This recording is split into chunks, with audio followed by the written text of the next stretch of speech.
আসসালামু আলাইকুম। সকলে কেমন আছেন? আলহামদুলিল্লাহ, আমি, আমার ছেলে, আমার পরিবারের সবাই আমরা অনেক ভালো আছি। আশা করি আপনারাও আল্লাহর অশেষ রহমতে ভালোই আছেন। আর আজকে আমি আমার ভিডিওটা আমার কাব্য বাবার স্কুলেই শুরু করে দিলাম। সে ওখান থেকে কিছুতে আসবে না, বড় বাচ্চারা সাঁতার প্রশিক্ষণে যাচ্ছে, সেও নাকি যাবে, কিন্তু তাকে তো নিবে না, সেটা বুঝতেছে না। তো তারপরে অনেক বোঝাই টোঝাই ওর বাবা গেল। এরপরে আমরা একটু বাজারে গেলাম স্কুল শেষ করে। কিছু সবজি আমাদের নেওয়ার লাগবে, বাসায় কাঁচা সবজি নেই। তো এই যে লাউ নিব, লাউটা যাক ভালো, আজকে গরুর মাংস দিয়ে লাউটা আমার খুব ভালো লাগে, তো সেজন্য আজকে আমরা লাউটাই নিচ্ছি। কাব্যর বাবার বাজার আমার ভীষণ পছন্দ হয়।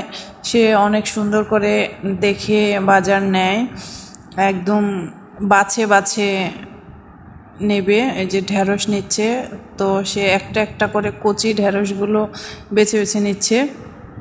আর আমার কাব্য বাবাটা চলে এসেছে, ওর বাবার বেছে নেওয়া ঢেঁড়সগুলো সে ব্যাগে নিবে।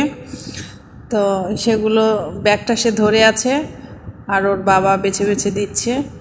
আর এদিকে আবার দৌড়ায় চলে আসছে, সে নাকি রসুন নেবে। আমাকে ডেকে বলতেছে, মা রসুন নেও, রসুন নাও। আসলে রসুন তো আমাদের আছে, এত বাজারের তো প্রয়োজন নেই, ওটা তো সে বোঝে না। এরপরে মিষ্টি কুমড়া দেখতে পাচ্ছে, এই যে মিষ্টি কুমড়া নেও।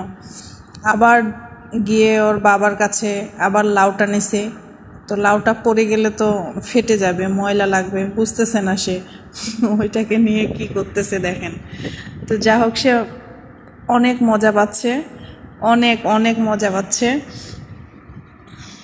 এরপরে এই যে আমরা কলা নিয়ে নিলাম, আমাদের সকালের নাস্তা বা সারাদিনে আমরা প্রচুর কলা খাই। সব ফলের মধ্যে সব থেকে বেশি আমাদের খাওয়া হয় কলাটা, সবাই আমরা অনেক কলা খাই। কাব্য খেতে চায় না, জোর করেই খাওয়ানো হয়, কিন্তু খাওয়াই, অন্য কোনো কিছু না খাওয়াইলে কলাটা অন্তত খাওয়াই। তো এরপরে আমরা খই নিয়ে নেব।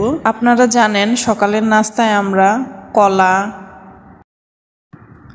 টক দই, ছোলা বুট, বাদাম রাতের বেলা ভিজিয়ে রেখে দেই, সকালবেলা সেই নাস্তায় সেটাও দেই। আর সামান্য পরিমাণে খই অ্যাড করি। তো বাসায় খইও শেষ হয়ে গেছে, তার জন্য আজকে খই নিয়ে নিলাম।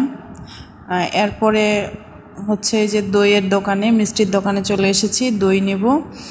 তো দই নিয়ে নিচ্ছি। আসলে মনে হয় সব খাবারই শেষ হয়ে গেছিলো, নাস্তার আইটেমগুলো। যা হোক, সব কিছু নেওয়া হয়ে গেছে। এবার আমরা বাসার উদ্দেশ্যে রওনা দিচ্ছি।